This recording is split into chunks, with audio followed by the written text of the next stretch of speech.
The champagne popped the instant he said it. My step-cousin Landon stood on the marble staircase like he owned gravity itself, voice booming over the catered crowd. Grandma Ruth's entire Siesta Key portfolio, 12 Gulf front units, all mine now. And sweet little Sage, he flashed a crocodile grin my way, gets the family's undying gratitude for stepping aside. Laughter ricocheted off the vaulted ceiling. My step-aunt shrieked in delight. Uncle Ford raised his glass so fast the bubbles sloshed over his Rolex. Mom pressed a manicured hand to her heart as if she'd just witnessed the second coming. I didn't move. I just watched Landon's fork hover, the shrimp on it trembling like it already knew the script had changed. When the noise finally thinned, I spoke just loud enough to cut glass. Uncle Ford, I said, before anyone starts picking out new Lumbo colors, there's a page you haven't read yet. I was raised as background noise in a house that only played one song. Landon was the song. Loud, catchy, impossible to ignore. His toddler tantrums got standing ovations. My straight-A report cards got a nod on the way to his travel ball tournaments. Teachers called me Landon's stepsister until graduation. When I landed a corporate scholarship that paid every cent of Duke, Dad said, "Great, saves us money," then handed Landon the keys to a new Tahoe the same afternoon. I learned early that love in our family was a spotlight with one fixed direction. So I became the stagehand, quiet, efficient, forgettable.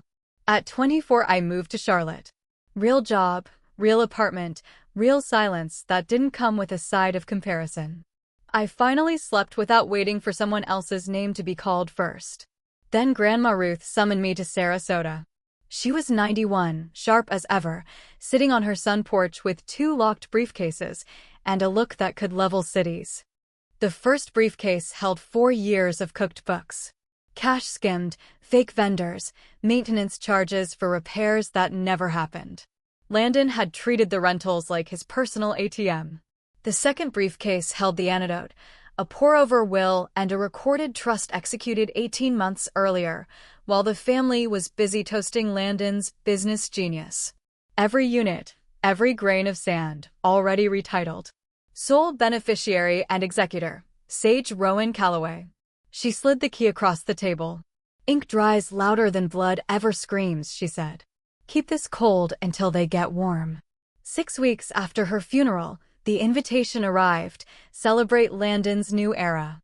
Formal attire, open bar, bring your applause. I flew down with 1 roller bag and 0 rehearsal. The estate was lit like a film premiere. Ice sculptures, string quartet, a banner the size of a billboard, Calloway Coastal Empire. Landon held court on the terrace, already practicing his acceptance speech for an audience that hadn't realized the play had ended in Act 2. I walked in unnoticed, parked my bag beside the dessert table, and waited for the exact moment he raised his glass again. To the future, he toasted, and to family who know how to share the load. The quartet stopped mid-note when my wheels rolled across the travertin. Click, click, click. I opened the bag.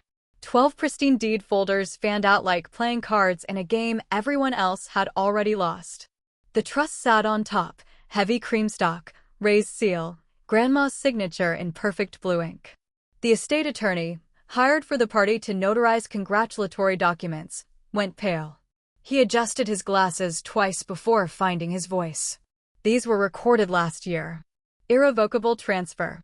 Miss Calloway is the legal owner as of 11 months ago." Landon laughed until he saw the county stamps. Then the laugh cracked like cheap glass. My step-aunt dropped an entire tray of crab cakes.